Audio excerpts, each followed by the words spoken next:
بسم اللہ الرحمن الرحیم۔ اسلامی واقعات کے دوستو السلام علیکم۔ اسلامی واقعات کے دوستو، الیگزینڈر 20 سال کی عمر میں بادشاہ بنا۔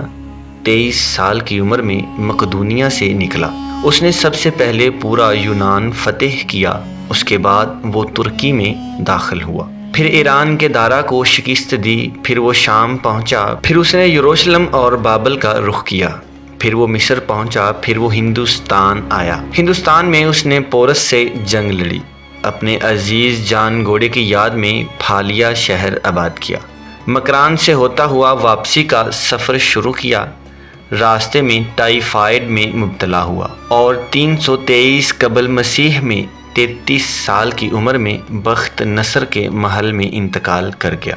دنیا کو آج تک بتایا گیا کہ وہ انسانی تاریخ کا عظیم جرنیل، فاتح اور بادشاہ تھا، اور تاریخ نے اس کے کارناموں کی وجہ سے اسے الیگزینڈر دی گریٹ کا نام دیا، اور ہم نے اسے سکندر اعظم یعنی بادشاہوں کا بادشاہ بنا دیا۔ آج 21ویں صدی میں پوری دنیا کے مورخین کے سامنے یہ میں سوال رکھتا ہوں، کیا حضرت عمر فاروق رضی اللہ تعالی عنہ کے ہوتے ہوئے الیگزینڈر کو سکندر اعظم کہلانے کا حق حاصل ہے؟ میں دنیا بھر کے مورخین کو سکندر اعظم اور حضرت عمر فاروق رضی اللہ تعالی عنہ کی فتوحات اور کارناموں کے موازنے کی دعوت دیتا ہوں۔ آپ بھی سوچئے گا، الیگزینڈر بادشاہ کا بیٹا تھا، اسے دنیا کے بہترین لوگوں نے گھڑ سواری سکھائی، اسے ارسطو جیسے استادوں کی صحبت ملی تھی، اور جب وہ 20 سال کا ہو گیا تو اسے تخت اور تاج پیش کر دیا گیا، جبکہ اس کے مقابلے میں حضرت عمر فاروق رضی اللہ تعالی عنہ کی 7 پشتوں میں کوئی بادشاہ نہیں گزرا تھا۔ آپ بھیڑ بکریاں اور اونٹ چراتے چراتے بڑے ہوئے تھے، اور آپ نے تلوار بازی اور تیر اندازی بھی کسی اکیڈمی سے نہیں سیکھی تھی۔ سکندر اعظم نے آرگنائزڈ آرمی کے ساتھ 10 برسوں میں 17 لاکھ مربع میل کا علاقہ فتح کیا، جبکہ حضرت عمر فاروق نے 10 برسوں میں آرگنائزڈ آرمی کے بغیر 22 لاکھ مربع میل کا علاقہ فتح کیا، اور اس میں روم اور ایران کی دوسری سپر پاور بھی شامل تھی۔ آج کے سیٹلائٹ میزائل کے دور میں بھی دنیا کے کسی حکمران کے پاس اتنی بڑی سلطنت نہیں جو حضرت عمر فاروق رضی اللہ تعالی عنہ نے صرف گھوڑوں کی پیٹھ پر فتح کرائی تھی، بلکہ اس کا انتظام و انصرام بھی چلایا تھا۔ الیگزینڈر نے فتوحات کے دوران اپنے بے شمار جرنیل قتل کرائے، بے شمار جنرلوں اور جوانوں نے اس کا ساتھ چھوڑا، اس کے خلاف بغاوتیں بھی ہوئیں، اور ہندوستان میں اس کی فوج نے آگے بڑھنے سے انکار بھی کر دیا، لیکن حضرت عمر فاروق رضی اللہ تعالی عنہ کے کسی ساتھی کو ان کے حکم سے سرتابی کی جرت نہ ہوئی۔ وہ ایسے کمانڈر تھے کہ آپ نے عین میدان جنگ میں عالم اسلام کے سب سے بڑے سپہ سالار حضرت خالد بن ولید کو معزول کر دیا، اور کسی کو یہ حکم ٹالنے کی جرت نہ ہوئی۔ آپ نے حضرت سعد بن ابی وقاص رضی اللہ تعالی عنہ کو کوفے کی گورنری سے ہٹا دیا۔ آپ نے حضرت حارث بن کعب رضی اللہ تعالی عنہ سے گورنری واپس لے لی۔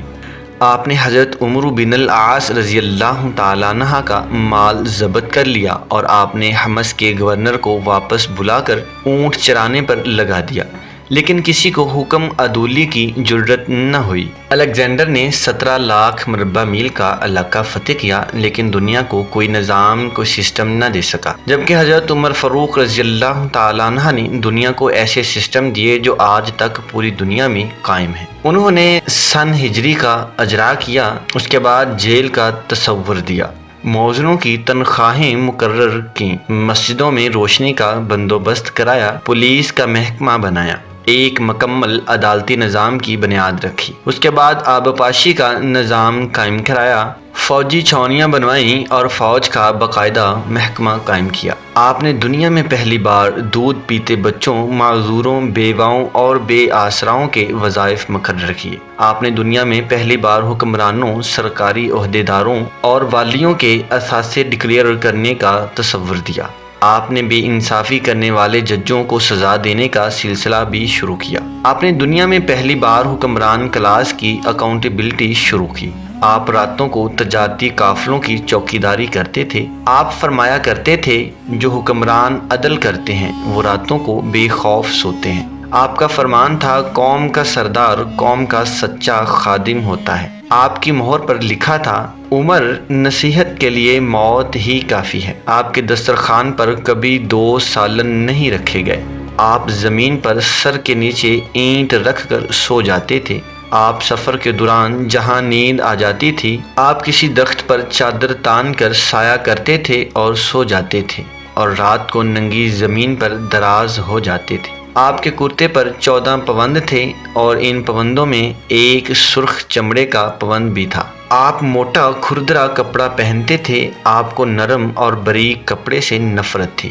آپ کسی کو جب سرکاری عہدے پر فائز کرتے تھے تو اس کے اثاثوں کا تخمینہ لگوا کر اپنے پاس رکھ لیتے تھے، اور اگر سرکاری عہدے کے دوران اس کے اثاثوں میں اضافہ ہو جاتا تو آپ اس کی اکاؤنٹیبلٹی کرتے تھے۔ آپ جب کسی کو گورنر بناتے تو اسے نصیحت فرماتے تھے، کبھی ترکی گھوڑے پر نہ بیٹھنا، باریک کپڑے نہ پہننا، چھنا ہوا آٹا نہ کھانا، دربان نہ رکھنا، اور کسی فریادی پر دروازہ بند نہ کرنا۔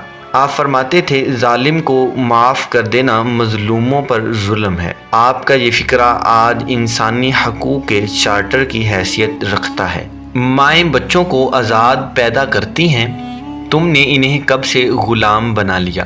آپ نے فرمایا، میں اکثر سوچتا ہوں اور حیران ہوتا ہوں، عمر بدل کیسے گیا۔ آپ اسلامی دنیا کے پہلے خلیفہ تھے جنہیں امیر المومنین کا خطاب دیا گیا۔ دنیا کے تمام مذاہب کی کوئی نہ کوئی خصوصیت ہے، اسلام کی سب سے بڑی خصوصیت عدل ہے، اور حضرت عمر فاروق رضی اللہ تعالی عنہ وہ شخصیت بھی ہیں جو اس خصوصیت پر پورا اترتے ہیں۔ آپ کے عدل کی وجہ سے عدل دنیا میں عدل فاروقی ہو گیا۔ آپ شہادت کے وقت مقروض تھے، چنانچہ آپ کی وصیت کے مطابق آپ کا واحد مکان بیچ کر آپ کا قرض ادا کر دیا گیا۔ آپ دنیا کے واحد حکمران تھے جو فرمایا کرتے تھے، میرے دور میں اگر فرات کے کنارے کوئی کتا بھی بھوک سے مر گیا تو اس کی سزا عمر کو بھگتنا ہوگی۔ آپ کے عدل کی یہ حالت تھی، آپ کا انتقال ہوا تو آپ کی سلطنت کے دور دراز علاقے کا ایک چرواہا بھاگتا ہوا آیا اور چیخ کر بولا، لوگوں، حضرت عمر فاروق رضی اللہ تعالیٰ عنہ کا انتقال ہو گیا۔ لوگوں نے حیرت سے پوچھا، تم مدینہ سے ہزاروں میل دور جنگل میں ہو، تمہیں اس سانحے کی اطلاع کس نے دی؟